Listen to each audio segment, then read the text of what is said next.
ਆਦਿਲ ਉਹ ਇਨਸਾਨ ਜਿਸ ਨੇ ਕੁਰਬਾਨੀ ਦਿੱਤੀ ਪਹਿਲਗਾਮ ਘਟਨਾਕ੍ਰਮ ਦੇ ਵਿੱਚ। ਕੱਲਾ ਹਿੰਮਤੀ ਮੁੰਡਾ ਖੜ ਗਿਆ, ਅੜ ਗਿਆ, ਡਟ ਗਿਆ, ਜਿਸ ਕਰਕੇ ਉਸ ਨੂੰ ਆਪਣੀ ਜਾਨ ਤਾਂ ਗਵਾਉਣੀ ਪਈ, ਪਰ ਉਸਨੇ ਕਿੰਨੀਆਂ ਹੀ ਜਾਨਾਂ ਬਚਾਈਆਂ।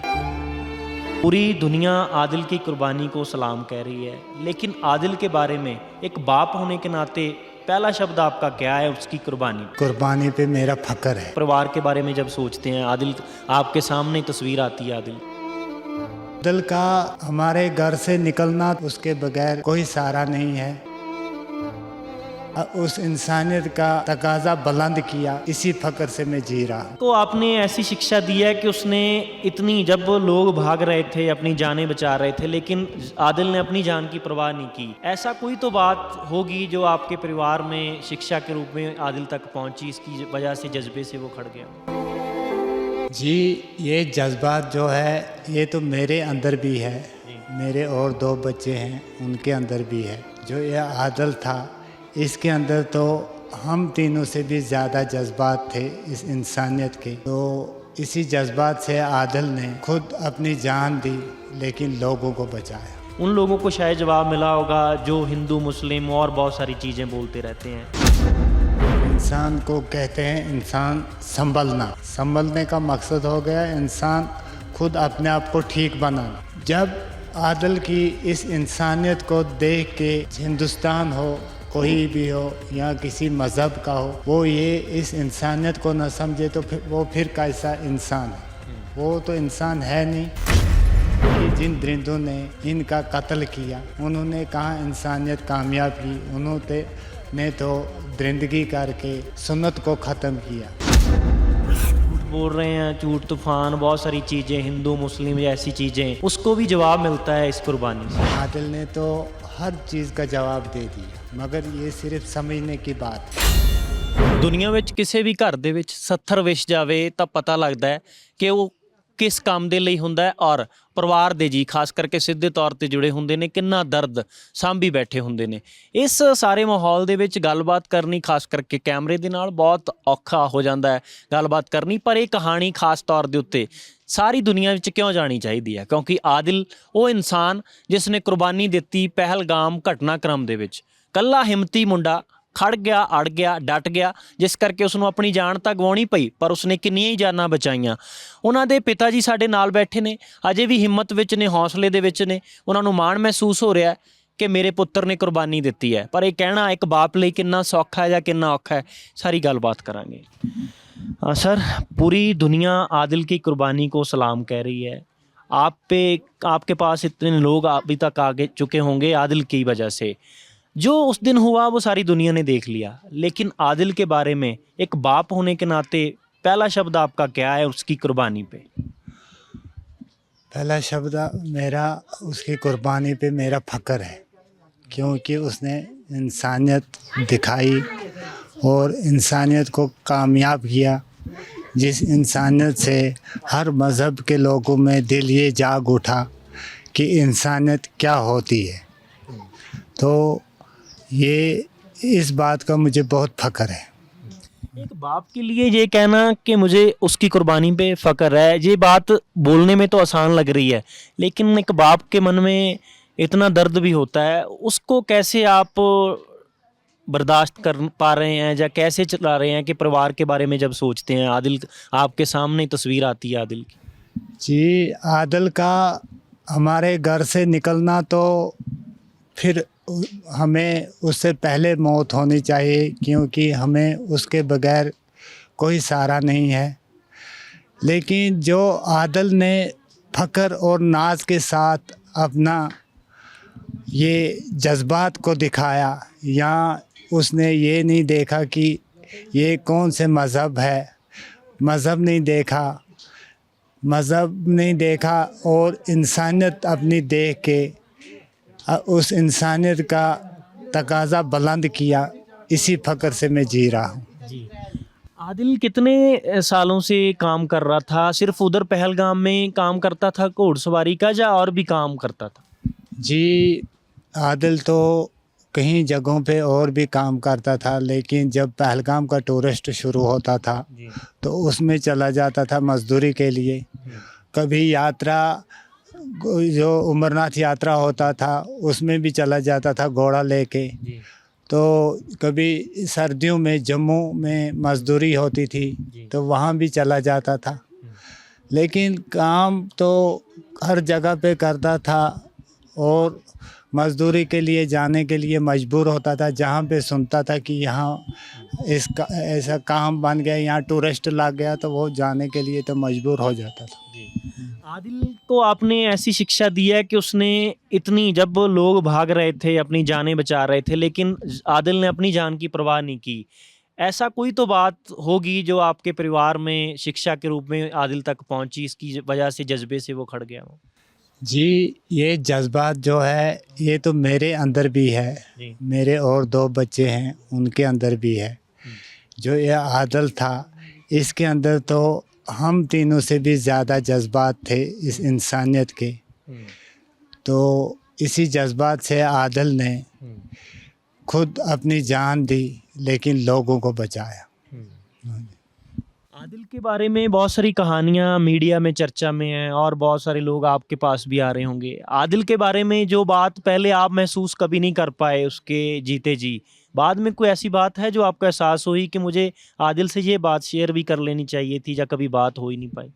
जी, कोई बात महसूस नहीं हुई, लेकिन आज एक बात महसूस होती है। जबकि शाम को आदिल वो कीचड़ वाले कपड़े और कीचड़ वाले शूज़ लेके यहाँ पे पहुँचता था, तो पहले नहीं कभी महसूस हुआ। लेकिन आज मैं सोचता हूँ कि वो कौन सी मजदूरी करके किस हाल में रात को वापस घर में लौटता था, ये आज महसूस हो रहा है। आदिल के माताजी के भी हमने देखा कि काफ़ी ज़्यादा इतने दुखी हैं, मतलब मदर माँ होने के नाते तो कौन नहीं होता दुखी, लेकिन उनके बोल भी जब आवाज़ कांपती थी उनकी अपने आदिल के लिए बोलते बोलते, उन लोगों को शायद जवाब मिला होगा जो हिंदू मुस्लिम और बहुत सारी चीज़ें बोलते रहते हैं। जी, क्या कहूँ मैं आपको, इंसान को कहते हैं इंसान संभलने का मकसद हो गया इंसान खुद अपने आप को ठीक बनाना। जब आदिल की इस इंसानियत को देख के हिंदुस्तान हो, कोई भी हो या किसी मज़हब का हो, वो ये इस इंसानियत को न समझे तो वो फिर कैसा इंसान है? वो तो इंसान है नहीं, वो तो फिर दरिंदों से भी दरिंदा है। जैसे कि जिन दरिंदों ने इनका कत्ल किया उन्होंने कहाँ इंसानियत कामयाब की, उन्होंने तो दरिंदगी करके सुन्नत को ख़त्म किया। जब आदिल के बारे में आपको जानकारी मिली तब आप क्या कर रहे थे? घर पे थे या आप भी काम पे थे? कैसे पता चला? जी, जब सुबह आदिल यहाँ से 8 बजे निकल गए तो फिर वो खुशी से गए, लेकिन हम अपने काम में घर पे मसरूफ़ हो गए, थोड़ा बहुत काम कुछ था। तो 2 बजे तक हमने खाना भी खाया, अच्छे तरीके से खुशी में थे। जब 2 बजे तो हमें सुनने में आया कि वहाँ पे गोलियां चली हैं और वहाँ पे फायरिंग हुई है और हालात बहुत बड़े ख़तरनाक हैं। तो फिर 2 बजे हमने फ़ोन किया आदिल को, लेकिन वहाँ पे नेटवर्क नहीं था, जिसकी वजह से आदिल को फ़ोन ना लगा। तो ऐसे में 4:30 बज गए। 4:30 बजे तक भी हम फ़ोन को ऐसे कॉल करते रहे, लेकिन फ़ोन ऑन नहीं हुआ। फिर थोड़ी देर के बाद फ़ोन ऑन हुआ तो हम खुश हो गए कि हमने सोचा कि अब ऊपर से ये नीचे आ रहा है इसलिए फ़ोन ऑन हो रहा है। लेकिन जब हमने 5, 8, 10 कॉलें मैंने भी की और मेरे इन बेटों ने भी की और भी लोग हैं जो करते रहे, तो फ़ोन किसी ने उठाया ही नहीं। तो फिर हम परेशानी में पड़ गए कि या अल्लाह ये क्या बात है, ये किस वजह से, अगर ये ऊपर से नीचे आया तो इसने क्यों नहीं फ़ोन को उठाता, क्यों नहीं है। तो फिर जब इसने नहीं उठाया, ऐसे करते करते हमें शाम हो गई। तो शाम जब ज़्यादा शाम होने लगी तो हम मजबूर हो गए, फिर हम ढूंढने के लिए निकले और हम अशमकाम थाने में पहुँचे। वहाँ पे रिपोर्ट लिखवाई और उनसे कहने लगे कि आप हमें पहलगाम जाने की परमिशन दे दो। लेकिन उन्होंने रिपोर्ट लिखी और नंबर ले लिए, तो पहलगाम जाने की इजाज़त ना दी कि वहाँ पे हालत बहुत ख़तरनाक है, आप मत जाओ। तो हमें घर वापस भेज दिया। और जब घर भेजा तो यहाँ पे कहाँ सुकून मिलता बैठने का या कहीं रहने का। तो फिर हम ऐसे ही करते रहे जब तक फिर अंधेरा भी हो गया। और यहाँ पे मेरे बेटे थे, चचेरे भाई थे, बहुत लोग जमा हो गए यहाँ पे। और इन बेटों ने पहलगाम में फ़ोन करके थोड़ा बहुत पता लगाया कि यहाँ आदिल नहीं है, यहाँ इस नाम का कोई लड़का इधर है। तो फिर एक बंदे ने वहाँ से इनको बताया कि हाँ, यहाँ अस्पताल में ज़ख्मी भी हैं और लाशें भी हैं। तो फिर थोड़ी देर के बाद फिर वहाँ इन्होंने यहाँ पे लिस्टा भी देख लिया था, लेकिन मुझे नहीं बताया। तो ये कहने लगे कि हम जाएंगे, हम देखेंगे। तो ये फिर थोड़े देर बाद पहलगाम में खुल गया, ये लड़के चले गए और वहाँ पहुँचे। वहाँ उन्होंने सुना कि वहाँ पे आदिल की लाश यहाँ पे है। तो फिर जब इन्होंने देखी तो फिर थोड़ी देर के बाद एम्बुलेंसें थी जिनमें दो तीन आदमियों को भरा गया और श्रीनगर अस्पताल में लिया गया। तो फिर रात को वहीं पे रखा गया और इनका पोस्टमार्टम भी किया गया। तो फिर सुबह फिर इन्होंने कहा कि हमीद शाह आएगा और इनको सलामी देगा। फिर ऐसे करते करते जब वो आए, उन्होंने इनको सलामी दी और फिर 11 बज गए और 11 बजे बाद उन्होंने लाश को रवाना किया और फिर 1 बजे उसका जनाजा यहाँ पहुँचा। सारी चीज़ें सोचकर दुख तो होता है और भी बहुत सारी चीज़ें हैं, लेकिन आपकी हिम्मत को भी सलाम कहनी बनती है कि आप अभी भी हौसले में, हिम्मत में हैं। बहुत सारे लोग तरह तरह की बातें करते हैं, जैसे आप पहले भी बोल रहे थे हमारे साथ कि सच कभी छुपता नहीं है। और वो एक लेडी भी ऊंची ऊंची बोल रही हैं जो कह रही हैं कि हाँ, आतंकवादियों के साथ कैसे मुकाबला किया आदिल ने आखिरी दम तक। ऐसी बातें उस लेडी से ही पता चली? आप लेडी से ही पता चली ऐसी बातें कि ऐसा हुआ। और जब अस्पताल में श्रीनगर में लिया गया उनको, तो वहाँ उनके साथ आदिल के साथ सब, ये मेरा बेटा भी था और उनकी फैमिली के लोग भी थे। तो वहाँ पे ये लेडीज़ जो थी ये रो रही थी ज़्यादा। तो फिर मेरे बेटे ने उससे कहा कि बहन, आप इतनी हालत क्यों बिगाड़ रही हो, आप इतना क्यों रो रही हो, आप थोड़ा अपने आप को संभलो ज़रा।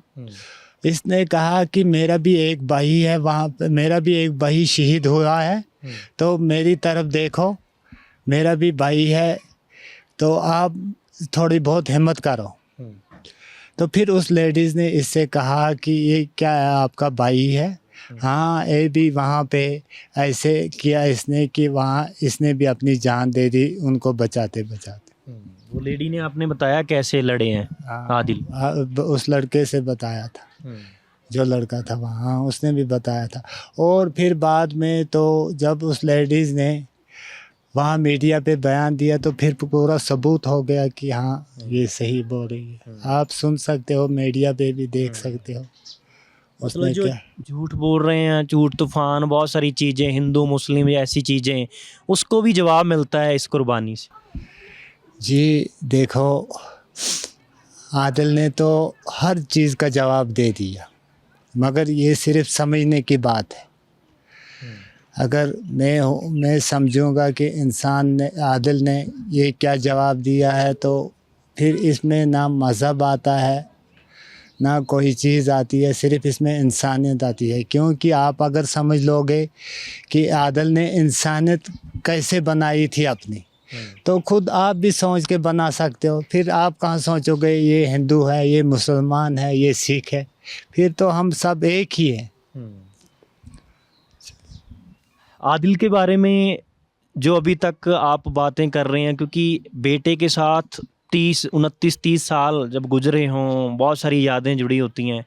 आदिल का कोई ऐसा सपना था जो उसने सोच रखा था, जो आप अभी सोच रहे हैं कि आपके दूसरे बेटे या आप खुद उसको पूरा कर सको? कोई ऐसी बातें आदिल की? जी, एक बात है, हम तो उतने बड़े नहीं थे कि हम सपने सोचें। जैसे कोई मिनिस्टर होता है या कोई मुलाजिम होता है, उसके तो सपने होते हैं, लेकिन गरीबों के सपने कहाँ होते हैं? गरीबों को यही होता है दिन को कमाना और रात को खाना। गरीब को इतना चाहिए कि दिन की मजदूरी मिलनी चाहिए, शाम को उसको रोटी मिलनी चाहिए। और क्या सपने हो सकते हैं इससे ज़्यादा? ਤਾਂ ਇੱਕ ਆਦਿਲ ਦੇ ਬੇਵਸ ਬਾਪ ਦੇ ਇਹ ਬੋਲ ਸਭ ਕੁਝ ਬਿਆਨ ਕਰ ਰਹੇ ਨੇ, ਕਿੰਨਾ ਸਾਦਾਪਨ ਹੈ, ਸਧਾਰਨ ਪਰਿਵਾਰ ਹੈ ਔਰ ਗਰੀਬ ਕੁੱਲੀ ਦੇ ਵਿੱਚੋਂ ਉੱਠਿਆ ਆਦਿਲ ਕਿਵੇਂ ਕੁਰਬਾਨੀ ਦੇ ਕੇ ਇੱਕ ਵੱਡਾ ਇਨਸਾਨ ਬਣਿਆ, ਰੁਤਬਾ ਬਹੁਤ ਵੱਡਾ ਹੋ ਗਿਆ। ਅਸੀਂ ਕੋਸ਼ਿਸ਼ ਕਰਦੇ ਹਾਂ ਕਿ ਇੱਕ ਸਧਾਰਨ ਘਰ ਦੀ ਨਾਲ ਤਸਵੀਰ ਆਦਿਲ ਦੇ ਘਰ ਦੀ ਸਾਂਝੀ ਕਰੀਏ, ਜਿੱਥੇ ਪਰਿਵਾਰ ਸੋਗ ਦੇ ਮਾਹੌਲ ਵਿੱਚ ਹੈ। ਇਕੱਲਾ ਪਰਿਵਾਰ ਹੀ ਨਹੀਂ, ਪੂਰੀ ਦੁਨੀਆ ਵਿੱਚ ਜਿੱਥੇ ਆਦਿਲ ਦੀ ਕਹਾਣੀ ਗਈ, ਉੱਥੇ ਸਾਰੇ ਪਾਸੇ ਆਦਿਲ ਦੀਆਂ ਗੱਲਾਂ ਇਸ ਕਰਕੇ ਹੋਈਆਂ ਕਿਉਂਕਿ ਆਦਿਲ ਨੇ ਕੰਮ ਬਹੁਤ ਵੱਡਾ ਕੀਤਾ, ਕੁਰਬਾਨੀ ਬਹੁਤ ਵੱਡੀ ਦਿੱਤੀ।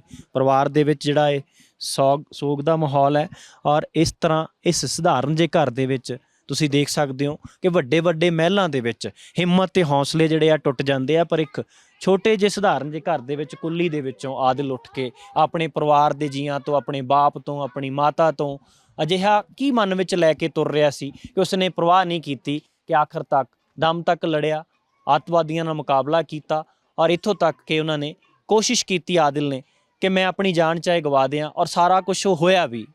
ਔਰ ਜੋ ਕੁਛ ਹੋਇਆ, ਜੋ ਤਸਵੀਰਾਂ ਨੇ, ਜੋ ਕਹਾਣੀਆਂ ਨੇ, ਸ਼ਬਦ ਘੱਟ ਪੈ ਜਾਂਦੇ ਇਸ ਤਰ੍ਹਾਂ ਦੀਆਂ ਕੁਰਬਾਨੀਆਂ ਨੂੰ ਬਿਆਨ ਕਰਦਿਆਂ ਹੋਇਆਂ।